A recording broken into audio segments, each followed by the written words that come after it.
Hey guys, it's Toby and we're going to be building a gaming PC for $500. Let's go!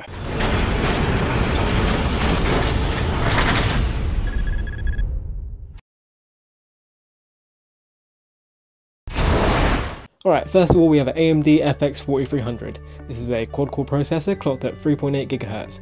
Now this is going to perform really well when you're gaming because it's got a great quad-core architecture, so when you're playing CPU intensive games such as Metro Last Light or Arma 2 or Arma 3 or anything like that, it'll perform really well. As well as this, if you're ever doing anything that's CPU intensive such as video editing and rendering, the quad cores will perform well, albeit not as good as say the 6300 or the 8350, the 6-core and the 8-core options in the FX range, but it'll still perform well for a budget CPU. And having mentioned the 6-core and 8-core options, they are potential upgrade options which you can have in the future. But right now you might as well go with the FX 4300 because it's going to perform really well and it's great value for money. Moving on to the motherboard, we're going to be using an Asus Micro ATX M5A78L-M.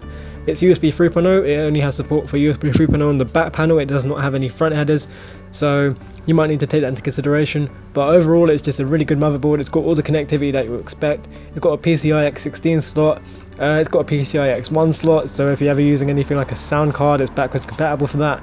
6 SATA 2 ports, there is no support for SATA 3, but it will still perform reasonably well. You're not going to get that 6 gigabit per second transfer rate, but it's still going to give you around 3 gigabits per second transfer rate on your hard drives and SSDs. It's got all of the other usual connectivity you'll expect, USB 2.0, support for a PS2 mouse or keyboard, the VGA, DVI, HDMI, everything else, 10100, 1000 Ethernet, everything pretty much. And it's micro ATX form factor, so it's going to be really small.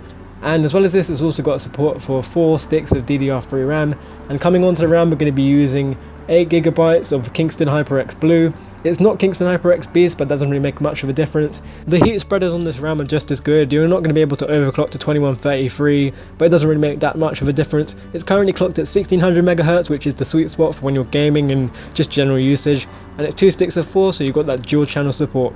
Coming onto the graphics cards, we're going to be using a Gigabyte GTX 650. It's from Nvidia, and I actually have this card myself. It's dual slot, it's clocked over a gigahertz, I think it's 1.1 gigahertz in clock speed, and the memory is 2 gigs of GDDR5 and it's clocked at 5000 megahertz, which is 5 gigahertz. And it's really small as well. Even though it's a dual slot card, it doesn't take up that much space on your inside of your case, and it will perform really well when you're gaming. Games like Battlefield 3, Battlefield 4 will easily play at 1080p around medium to high settings. Battlefield 3 can easily go at high settings. Battlefield 4 you might need to turn a few things down. Anything else that you throw at it will pretty much perform reasonably well. It's an entry-level card, so don't really expect to be maxing out things like Crysis 3 or, you know, playing like Pixelmon and Minecraft with all of the shaders and stuff turned up. It's not going to be capable of doing that, but it's going to be capable of performing reasonably well in most games that you throw at it. All of the modern games you might need to play at around medium-ish setting. Maybe you can turn a few of the settings up to high depending on the game, but overall it's just going to perform really well and it's great value for money. An alternative to the GTX 650 is the R7 260X from AMD. Got 2 gigs of GDDR5 just like the GTX 650, and to be honest it's going to perform exactly the same as the GTX 650, albeit certain games may give you a higher frame rate like Battlefield 4 because AMD cards are more optimized for that. Other than that, it's pretty much going to give you exactly the same, and it's really up to your choice here, whether you want AMD or Nvidia. Coming on to the hard drive, we're going to be using a 1TB Western Digital Caviar Blue.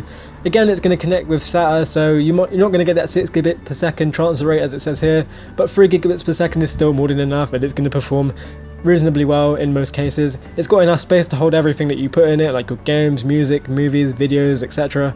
Coming onto the power supply, we're going to be using a Corsair CX430. This is a 430 watt power supply, which is more than enough for our build. It gives us a lot of room, say, for upgrading, so you can throw in a new graphics card, say like something like the R9 280X or something, it'll be more than enough power for the graphics card.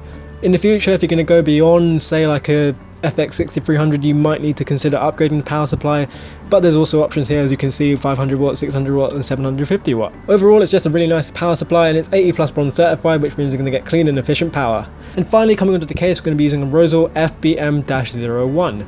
You guys are really lucky in America, we can't even get this in the UK yet. I haven't seen any Rosal cases available on Amazon or anywhere else, to be honest.